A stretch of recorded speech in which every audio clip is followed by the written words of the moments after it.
Las Cordillera. Maysa nga saan nga pagkikinaawatan dagiti manursuro, dagiti Kristiyano, dagiti simbaan, dagiti religious. Ket iti masarsarita nga parabor ti panakaisalakan, wenno salvation by grace. No kunana nga grace wenno parabor, ket inted ti Dios ti saan nga rumbeng nga awaten tayo, wenno unmerited favor. Inbaga ni Apostol Pablo iti Roma chapter 11 verse 6. Ti maipapan iti parabor. Basaan tayo kunana, and if by grace, then is it no more of works. Otherwise, grace is no more grace. But if it be of works, then is it no more grace. Otherwise, work is no more work. Ti pagsasaritaan dito ket iti panangpili ti Dios kadagiti Israelita. Parabor na ti gapuanan nga pinili na ti daduma nga Israelita. Tano na ibasar iti aramid dagiti Israelita ti panakapili da saanen nga parabor. No nainayon ti aramid dagiti Israelita iti gapuanan nga pinili ti Dios isuda saanen nga parabor. Ti parabor ket saan nga mainayon ti anyaman nga inaramid ti tao. No adda ti nainayon nga aramid ti tao, saanen nga parabor. No di ket aramid.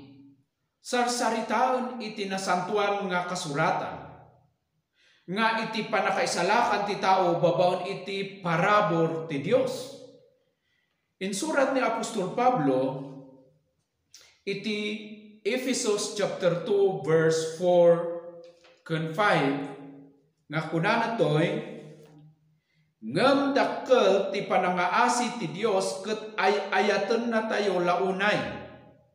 Isu nga uray na tayo iti espiritu gapu iti kinasukir tayo, pinagbiag na tayo ang mairaman ken Kristo.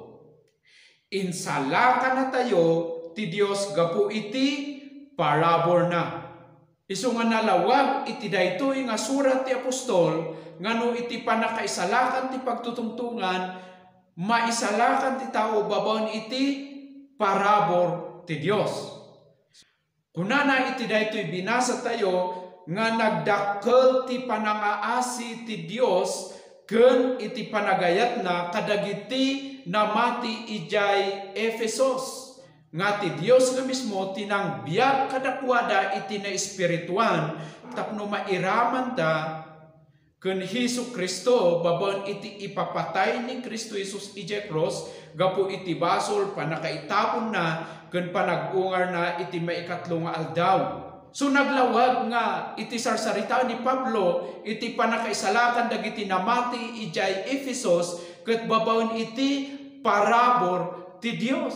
Hanga babon iti inaramid da nga nainbag wenno aramiden da akas maysa nga religyoso wenno akas maysa nga tao ti gapuanan nga naisalakan da no di ket babaon iti parabor ti Dios. Sarsarita na ti chapter 1 verse 7. Babaon iti ipapatay ni Kristo nagunod ti waya-waya ket napakawan dagiti basbasol tayo. Anyan ang nagdakkel ti parabor ti Dios. So babaon iti naramida ni Hesu Kristo, iti panakatay na iti basol, isu ti nawaya-wayaan dagiti namati, iti pungtot ti Dios wenno panakadusa da iti agnanayon. Isu ti napakapakawanan iti basbasol da.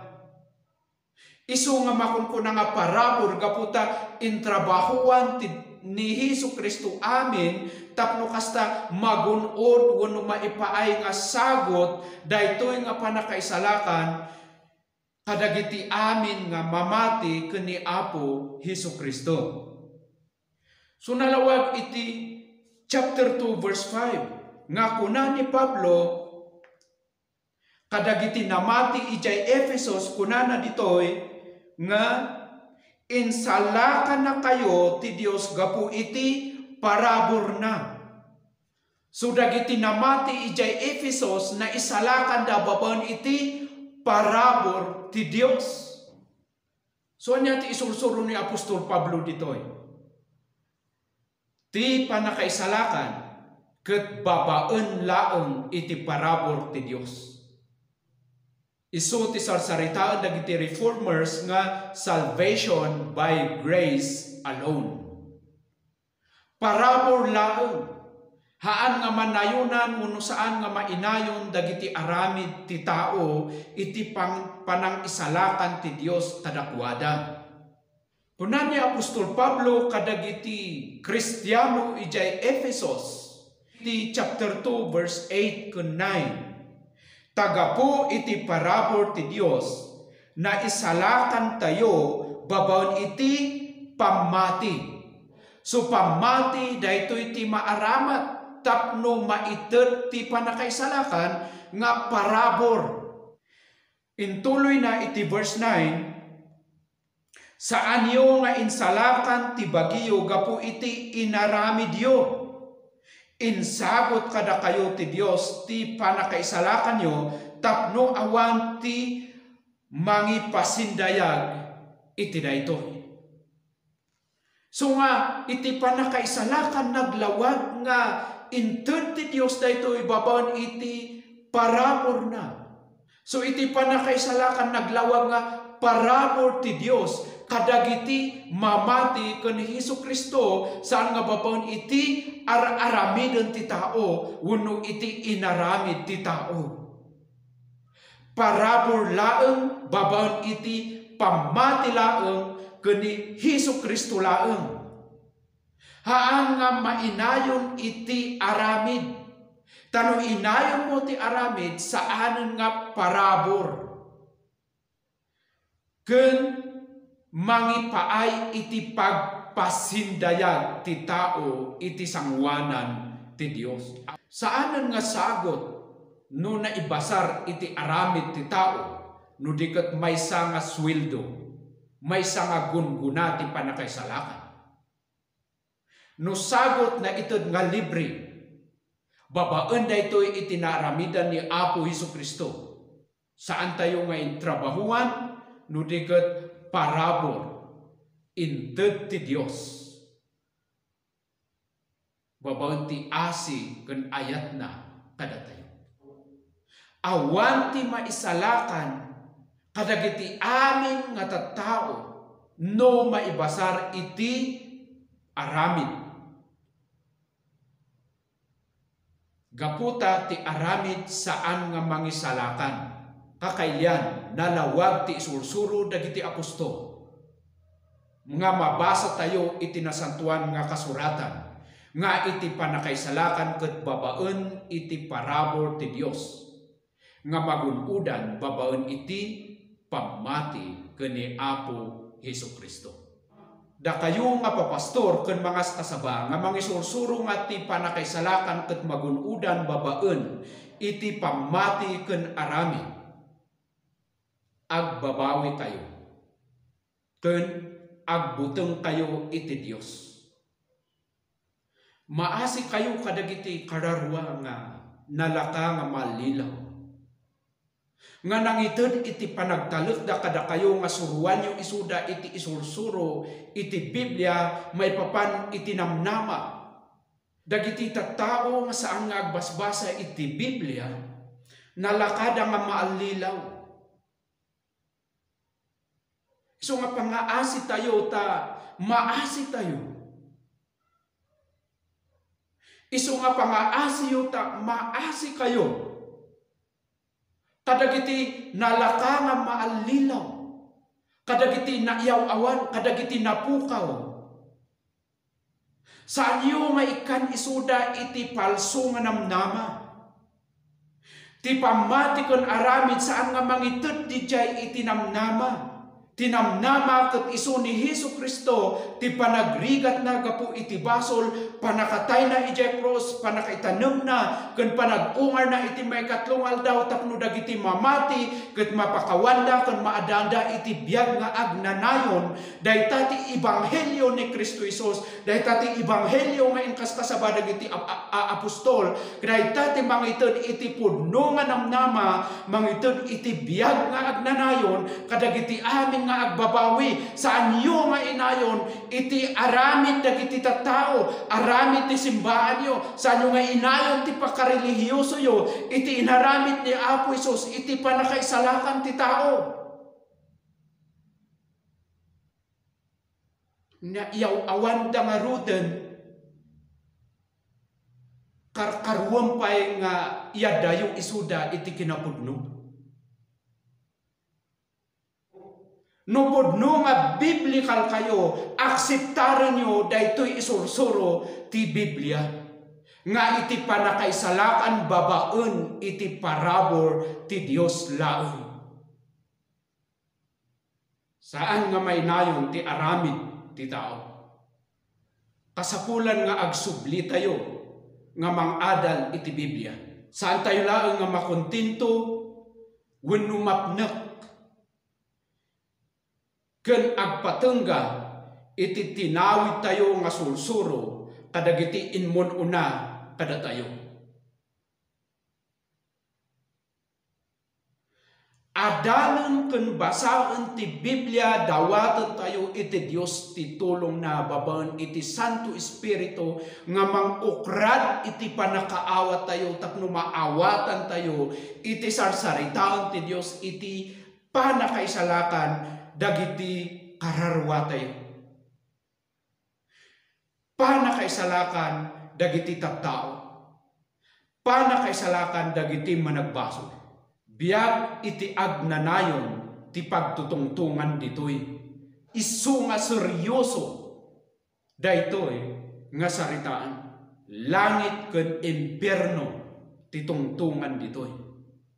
Basaon tayo ti insurat ni Apostol Pablo kadagiti Kristiyano ijay Galacia nga namati iti ebanghelyo ni Hesu Kristo ngayon kasaba dagiti apostol ngem idi inmay dagiti Judaizers nga mangisursuro nga saan nga umanay ti pamati kasapulan nyo nga agtungpal kadagiti linteg ket maysa ditoy ti panakakugit tapno man anay ti panakaisalakan da man anay ti panagbalinda nga anak ti Dios.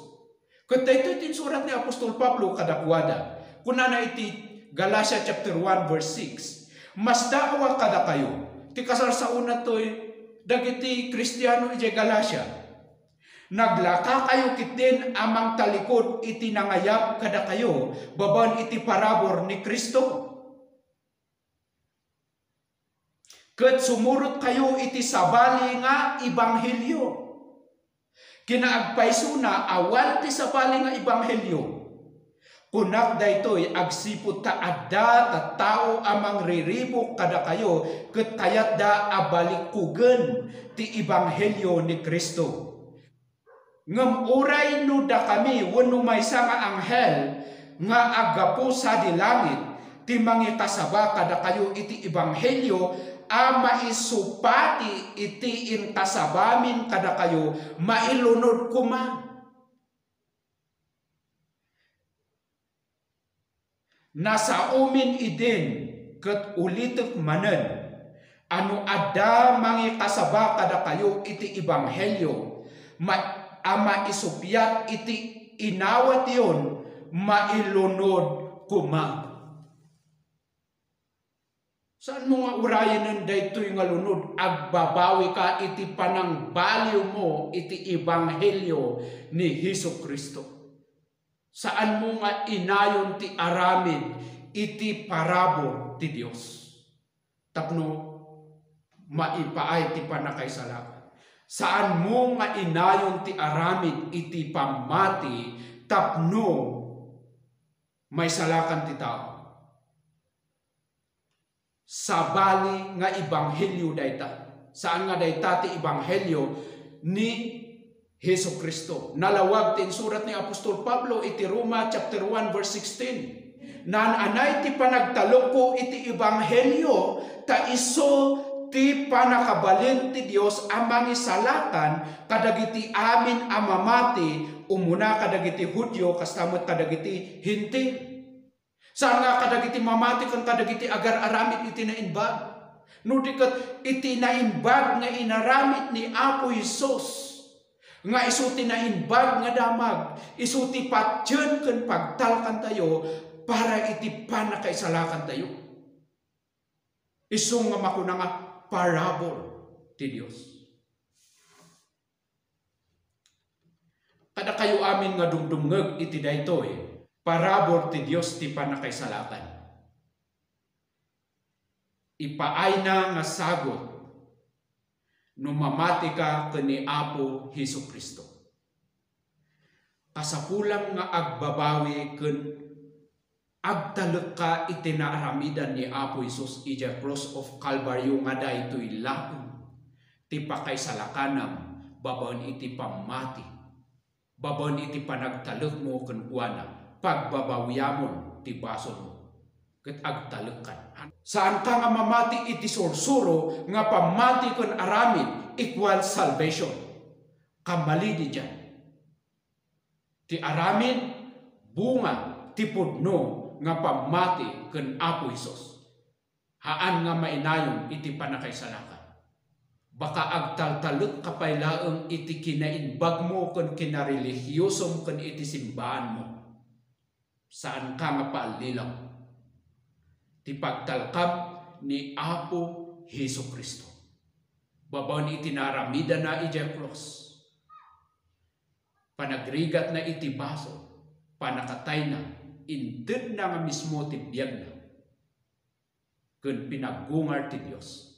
Tapno maipaay ken ka. Nga parabor ti panakaisalakan. Awatom nga sagot. Babon iti pamatin kun Apo Hesus.